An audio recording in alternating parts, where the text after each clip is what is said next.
Nah, ternyata ada cara cepetnya buat ngerjain potensi kognitif ya. Kalian harus buat ke kalimat matematika, itu kuncinya.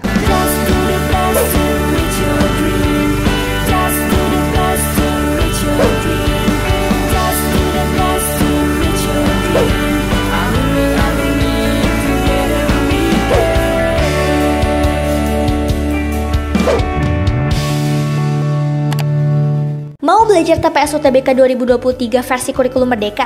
Ikut kelas online di GP Media aja. Kamu bisa belajar 4 subtes TPS dalam 20 kali pertemuan dengan benefit ebook, 12 kali tryout, dan masih banyak benefit lainnya. Harganya 350.000 aja loh.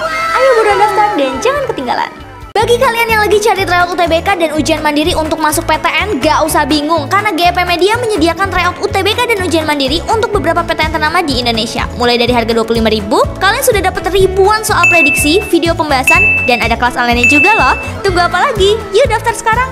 Halo semuanya, kembali lagi di channel GP Media bersama Kak Mawardi. Nah, kali ini ada hal yang berbeda nih di UTBK 2023 ya. Kalian penasaran kan materi apa sih yang ada di TPS UTBK 2023 ya? TKA itu dihapuskan ya, berubah menjadi TPS. Nah, TPS-nya itu terdiri dari 4 macam. Yang pertama, potensi kognitif. Yang kedua, penalaran matematika. Yang ketiga, literasi bahasa Indonesia. Dan yang keempat, literasi bahasa Inggris ya. Kali ini kakak mau ngebahas tentang potensi kognitif. Kemarin udah dijelasin ya sama Mas Menteri bahwa ujian kali ini itu menitik beratkan kepada penalaran ya, bukan hafalan. Ingat ya, bukan hafalan. Kalau kemarin itu kan untuk penalaran matematika atau PK, pengetahuan kuantitatif, lebih ke arah hafalan. Kayak kemarin itu keluar integral ya, keluar matriks, keluar fungsi ya, itu kan hafalan semua tuh. Kali ini kakak mau ngebahas tentang potensi kognitif ya, lebih tepatnya ke arah penalaran. Sebenarnya potensi kognitif itu udah dikeluarin di SBMPTN dari 2009. Kalau 2009 tuh namanya SNMPTN ya, 2009 sampai dengan SBMPTN 2018. Lebih tepatnya itu adalah penalaran analitis ya. Potensi kognitif itu sama dengan penalaran analitis atau bisa juga penalaran logis. Kalau penalaran logis itu yang sebab akibat atau silogisme gitu ya. Kemarin Mas Menteri itu ngasih tuh contoh potensi kognitif ya. Ya udah kita langsung bahas aja nih. Nah, contoh soalnya seperti ini. 5 sekawan Sano, Joko, Adi, Rimba, dan Ratu selalu berangkat bersama menuju sekolah. Joko selalu menjemput Sano setelah ia dijemput oleh Adi. Rimba menjadi anak terakhir yang dijemput. Sementara rumah Ratu terletak di antara rumah Joko dan rumah Adi. Berikut ini pernyataan yang benar adalah, nah dari informasi ini kita tahu ya bahwa rumah yang paling jauh dari sekolah akan menjemput semua teman-temannya. Sedangkan rumah yang paling dekat ya artinya akan dijemput oleh teman-temannya. Nah, di sini diketahui yang pertama, Joko selalu menjemput Sano setelah ia dijemput Adi. Berarti rumah Adi, ini rumah Adi, lalu di sini rumah Joko, lalu rumah Sano ya. Baru deh di sini sekolahan ya, sekolah ya. Dari informasi ini diketahui bahwa Adi, Joko, dan Sano lalu sekolah ya. Karena di sini ada kata-kata Joko selalu menjemput Sano setelah ia dijemput oleh Adi. Berarti Adi dulu ya yang paling jauh, setelah itu Joko, setelah itu Sano. Nah, yang kedua, di sini informasinya Rimba menjadi anak terakhir yang dijemput. Berarti Rimba itu paling dekat sama sekolahan ya. Berarti ini kakak bisa tulis Adi, lalu Joko, lalu Sano, setelah itu Rimba. Lalu di sini sekolah ya. Gitu. Nah, yang ketiga, di sini ada kata-kata sementara rumah Ratu terletak di antara rumah Joko dan rumah Adi ya. Berarti kakak tulis Adi, lalu Ratu, lalu Joko, lalu Sano, lalu Rimba, dan setelah itu di sini sekolah ya. Nah, ini urutannya nih. Rumah yang paling jauh itu Adi, sedangkan Rimba itu rumah yang paling dekat dengan sekolah ya. Mana pernyataan yang benar? Coba nih, rumah Adi terletak paling jauh. Benar ya? Yang B ini benar, rumah Adi yang paling jauh dari sekolah. Coba yang A, rumah Ratu terletak paling jauh. Enggak ya, salah. Rumah Rimba terletak paling jauh. Salah. Rumah Sano terletak paling dekat. Enggak ya, salah ya. Yang paling dekat itu Rimba. Sedangkan yang E, rumah Adi terletak paling dekat. Ini salah ya, rumah Adi itu yang paling jauh. Jadi jawabannya yang B ya. Dari contoh soal yang diberikan sama Mas Nadim, ternyata ini itu soal penalaran analitik ya. Ini soal penalaran analitik. Sebenarnya kalau kamu telaah lebih jauh lagi, kamu tarik UTBK dari 2009 sampai 2018, itu ada ya di TPS. Nah, ini lebih tepatnya di penalaran umum di PU ya. Nah, kita bahas contoh-contoh selanjutnya ya. Nah, ini contoh yang pertama ya. Di sini ada Tina adalah karyawan yang wajib memakai baju Serve All Freedom dengan warna biru, putih, merah, kuning, dan hijau selama 5 hari, yaitu Senin sampai Jumat. Baju merah dipakai setelah baju kuning ya. Berarti baju kuning dulu yang dipakai, setelah itu baju merah. Kakak tulis di sini ya, kuning, lalu baju merah ya. Buat kalimat matematika seperti ini lebih mudah, pakai tanda panah aja ya. Berarti kuning duluan yang dipakai, setelah itu merah. Nah, yang kedua, baju hijau boleh dipakai sebelum baju biru ya. Berarti baju hijau duluan yang dipakai, lalu baju biru ya. Di sini diketahui informasi lagi, baju biru yang dipakai pada hari Jumat. Jadi ini biru itu dipakainya hari Jumat ya. Nah, yang ketiga informasinya, baju kuning dipakai pada hari Selasa. Jadi kuning itu dipakai pada hari Selasa ya. Jadi kuning ini Selasa, ya berarti merah Rabu dong. Ya, ini Rabu. Nah, di sini biru itu Jumat, berarti hijau itu Kamis ya. Kamis. Nah, ini berarti otomatis hari-harinya udah diketahui nih. Selasa itu kuning, Rabu itu merah, Kamis itu hijau, sedangkan biru itu Jumat ya. Urutan warna baju yang dipakai oleh Tina mulai Senin sampai Rabu. Ini Rabu merah, ini merah. Ini hari Rabu ya, Rabu. Terus hari Selasa kuning ya. Ini Selasa. Berarti sisanya tinggal putih. Putih itu hari Senin. Dari hari Senin sampai hari Rabu, seragam yang dipakai itu berarti putih, kuning, dan merah. Jawaban yang E ya. Ingat, ini penalaran analitis, lebih mudah dibuat pakai kalimat matematika. Untuk soal yang ini kita buat pakai tanda panah ya. Nah, sekarang ke soal nomor 2. Pada suatu jamuan makan malam ada 8 orang eksekutif muda ya, terdiri dari Alfred, Didi, Lala, Laura, Gael, Michael, Rory, dan Togi. Mereka duduk mengelilingi satu meja bundar ya. Kakak buat meja bundarnya. Nah, ini meja bundarnya ya. Lalu di sini diketahui Gael duduk berseberangan dengan Alfred ya. Gael itu kakak simbolin G aja ya. Jadi ini G, ini Gael. Lalu berseberangan dengan Alfred. Alfrednya di sini aja deh. Ini Alfred. Lalu yang kedua, Michael duduk di antara Togi dan Lala. Michael duduk di antara Togi dan Lala. Kakak misalin Michaelnya di sini deh. Ini Michael itu di antara Togi dan Lala ya. Nah, yang ketiga, Laura dan Lala duduk tepat berhadapan. Lala itu tepat duduk berhadapan dengan Laura. Berarti kalau berhadapan itu harus 180 derajat ya. Nah, ini berarti kakak gambar si Lauranya di sini nih. Ya, ini Laura ya. Nah, yang keempat, Togi duduk 2 kursi terpisah dari Alfred ya. Togi duduk 2 kursi terpisah dari Alfred. Nah, ini udah benar nih. Karena Togi itu terpisah 2 tempat duduk, yaitu Michael dan Lala. Ini udah benar ya formasi kayak gini. Nah, yang terakhir, Michael dipisahkan oleh 2 kursi dengan Didi. Ini kan Michael nih, dipisahkan oleh 2 kursi dengan Didi. Berarti Didinya di sini ya. Gitu. Ini Michael terpisahkan 2 tempat duduk ya. Nah, baru di sini Didi. Nah, yang terakhir yang belum ada adalah Rory. Berarti Rory kakak taruh di sini ya. Gitu. Rory itu berarti logikanya antara Laura dan Didi ya. Kamu harus pintar-pintar menempatkan orang di meja bundar ini ya gitu. Nah, coba kita cek deh. Dari semuanya kakak udah tepat nih. Si Gael duduk berseberangan dengan Alfred ya kan. Ini berseberangan nih.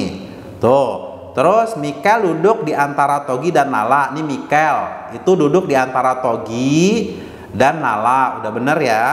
Laura dan Lala duduk tepat berhadapan. Ini Lala sama Laura berhadapan. Nah, lalu di sini Togi duduk 2 kursi terpisah dari Alfred. Ini Togi ya, duduk 2 kursi terpisah dari Alfred ya. Ini kan terpisah ya. Terpisahkan sama si Michael dan Lala. Udah bener ya. Nah, lalu yang kelima Michael dipisahkan oleh 2 kursi dengan Didi. Michael terpisahkan 2 kursi Lala dan Adi, baru deh si Didi ya. Ini udah benar. Coba kita cek pernyataannya ya. Pernyataan di bawah ini yang benar itu yang A, Didi duduk di antara Gael dan Togi.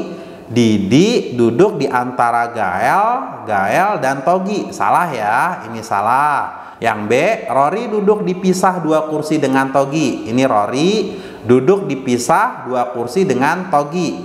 Nah, ini benar nih. Dipisahkan oleh Laura dan Gael, berarti benar ya. Yang B. Yang C, Rory dan Didi duduk tepat berseberangan. Rory dan Didi nggak berseberangan dia ya. Yang D, Togi duduk di seberang Rory. Togi, ini Rory di seberangnya. Nah, ini hampir-hampir benar ya. Nah, ini kita keep dulu deh ya. Ini benar nih, ini benar. Yang E, Michael duduk berhadapan dengan Didi. Michael ini duduk berhadapan dengan Didi. Kalau berhadapan itu harus 180 derajat ya, kayak Lala dan Laura gitu ya. Nah, berarti yang E ini salah ya. Lebih tepatnya Michael itu berseberangan sama si Didi ya. Berarti jawabannya ada 2 nih. Yang B dan yang D ya. Tapi kalau nanti di UTBK kayaknya lebih tepatnya kakak itu memilih yang B ya. Rory duduk dipisahkan 2 kursi dengan Togi. Rory dipisahkan 2 kursi dengan Togi ya. Ini kan dipisahkan 2 tempat duduk nih. Berarti kalau kakak lebih milihnya yang B ya. Kita lanjut ke nomor 3. Seorang calon legislatif melakukan kampanye pada 5 kecamatan yaitu J, K, L, M, dan N dengan ketentuan sebagai berikut. Ia dapat berkunjung ke kecamatan M jika telah ke L dan N. Kakak buat kalimat matematikanya dulu ya. Jadi L dan N-nya itu duluan, setelah itu baru kecamatan M. Yang kedua, ia tidak bisa mengunjungi kecamatan N sebelum mengunjungi kecamatan J. Berarti J duluan, baru deh N ya. Yang ketiga, kecamatan kedua yang harus dikunjungi adalah K. Ya, berarti K itu urutan kedua ya. Kecamatan yang pertama harus dikunjungi adalah, jadi dapat kita simpulkan urutan kecamatan yang harus dikunjungi ya. Informasi ini kita bisa simpulkan ya, ternyata J duluan nih. Ya kan, J duluan, baru setelah itu K ya. K itu kan harus urutan kedua. Nah, setelah itu baru N ya, ini N, lalu L, lalu M ya. Berarti jawaban yang benar itu adalah yang A. Kecamatan yang pertama dikunjungi adalah kecamatan J ya. Kamu harus bisa menarik kesimpulan dari informasi-informasi yang kita buat secara matematis ya. Nah, sekarang nomor 4. Nih, nomor 4 ya. Ada Poppy, Kiki, Ria, Sinta, dan Toton mengikuti sebuah tes hasil belajar dengan hasil sebagai berikut. Nilai Ria lebih tinggi daripada nilai Poppy, berarti R itu lebih besar daripada P. Nilai Ria itu 2 kali nilai Kiki, berarti R itu sama dengan 2 Ki. Lalu yang kedua, jika nilai Poppy dan Kiki ditambahkan, Poppy ditambah dengan Kiki itu sama dengan nilai Sinta ya. Nah, yang ketiga, nilai Poppy lebih besar daripada nilai Toton. Berarti Poppy lebih besar daripada Toton. Namun hanya sepertiga nilai Sinta. Berarti si Poppy itu tadi sepertiganya dari Sinta. Ini kakak bisa tulis S itu sama dengan 3-nya dikali ke sini aja. Jadi S itu sama dengan 3P. Nah, dari persamaan-persamaan di atas dapat kita tulis bahwa di sini kan P ditambah Q sama dengan S, atau P ditambah dengan Q, Q-nya itu setengah R ya. Ini kan di sini R sama dengan 2Q, berarti Q-nya itu sama dengan setengah R ya. Ini setengah R itu sama dengan 3P. Jadi R itu sama dengan 4P. Nah, kesimpulannya R itu lebih besar daripada S ya. Kesimpulan dari sini nih, kakak bisa simpulkan R itu lebih besar daripada S. Nah, yang kedua, di sini kan ada P ditambah Q itu sama dengan S. Maka P ditambah Q itu sama dengan 3P, karena S itu sama dengan 3P ya. Nah, ini kakak bisa jadikan Q-nya sama dengan 2P. Jadi, kesimpulannya Q itu lebih besar daripada P ya. Nah, dari informasi-informasi ini kita bisa simpulkan ternyata R itu paling besar, sedangkan yang paling kecil itu adalah si T ya. Jadi urutannya R lebih besar daripada S, lebih besar daripada Q, lebih besar daripada P, lalu lebih besar daripada T ya. Coba kita cek, nilai Toton lebih rendah daripada nilai Ria. Nilai Toton lebih rendah daripada nilai Ria. Salah ya? Ini salah. Pokoknya nilai yang paling besar itu adalah R. Nilai Ria lebih rendah daripada Poppy. Salah. Nilai Ria itu paling besar. Ini salah. Yang C, nilai Poppy lebih rendah. Poppy lebih rendah daripada Ria. Ini benar. Sedangkan nilai Ria lebih rendah daripada nilai Toton. Salah ya, nilai Ria itu paling tinggi. Ini salah. Yang D, nilai Ria lebih rendah. Nilai Ria itu paling tinggi. Berarti ini salah ya.